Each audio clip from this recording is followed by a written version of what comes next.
The clock is ticking down to the 9:18 Eastern tip-off for the final game of the 2015 season. Number 1 Duke, number 1 Wisconsin, locking horns on Monday night in Indianapolis. Welcome to Campus Insider's coverage of the national championship fueled by Oberto. Bonnie Bernstein alongside our 2 insiders, Duke's Chris Spatola, Wisconsin's Phil Dawson. And I want to go back to the last time these two met, which was the ACC Big Ten Championship, December 3rd, the only time Wisconsin's lost at home, and that doesn't happen a whole heck of a lot, lost by 10 to the Blue Devils. Talk about how each one of these teams is different now and how that ultimately impacts the championship game, Phil. Yeah, one of the things that certainly stands out is just the status of Sam Decker. He has turned himself into potentially a all-tournament player, certainly that, and maybe even the best player in the tournament this year. He had 5 points in that game against Duke, and he was playing on a bum wheel. The ankle wasn't right. He wasn't the same kind of guy. He didn't have the same kind of swagger. He wasn't hitting big shots at that time,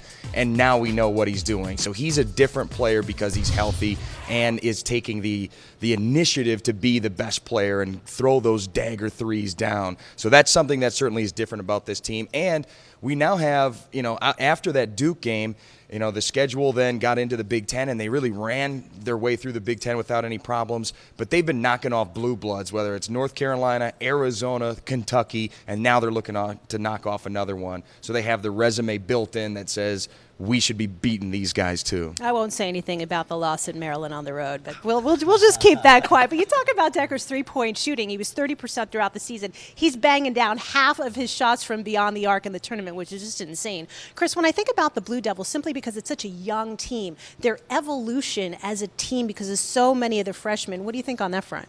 Well, there's 2 things that happened in that last game at the Kohl Center that probably won't happen in this game. First of all, Rashid Suleiman had 14 points in that game, and Duke shot 65%. I think the evolution for Duke is they are a much better defensive team, and it's gone along hand in hand with a lineup change. They're playing smaller. They're playing Justice Winslow at the 4. It's given them a lot of defensive versatility because Winslow can really do a lot of things out there. He can block shots. He can guard really all 5 positions. And so it's allowed them to switch more, to do things more with ball screens. So I think defensively, they are a much different team than they were back in December. Let's talk about the big men battle real quickly. Kaminsky got the slight edge in the first game over Okafor. Obviously, Okafor is a little bit older of a freshman. Who gets the edge this time around? Well, I would think the one thing, the edge that Duke has in this matchup is that they can just put one guy. They can put Okafor right on Kaminsky. They don't have to worry about double teaming, which then allows the other defenders to hang with their men. So that right there is an advantage. But even if you do that with Decker and then the wild card and Nigel Hayes, how are they going to find a way to stop 3 guys that are 6'9" and bigger that can go inside and outside, regardless if they're using Kaminsky or not because of Okafor's, post defense. So it's an advantage in one set, but they still have to stop the other guys.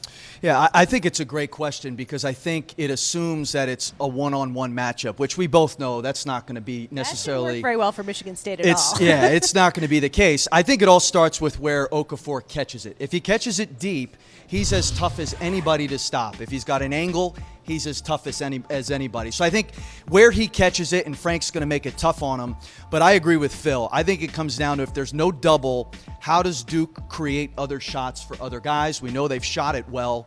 I think it comes down to who from those other 4 can make an impact offensively. Duke shooting for its 5th national title. The Badgers are looking for its first in 74 years. Should be a great game, and Campus Insiders will be here to cover it all for you.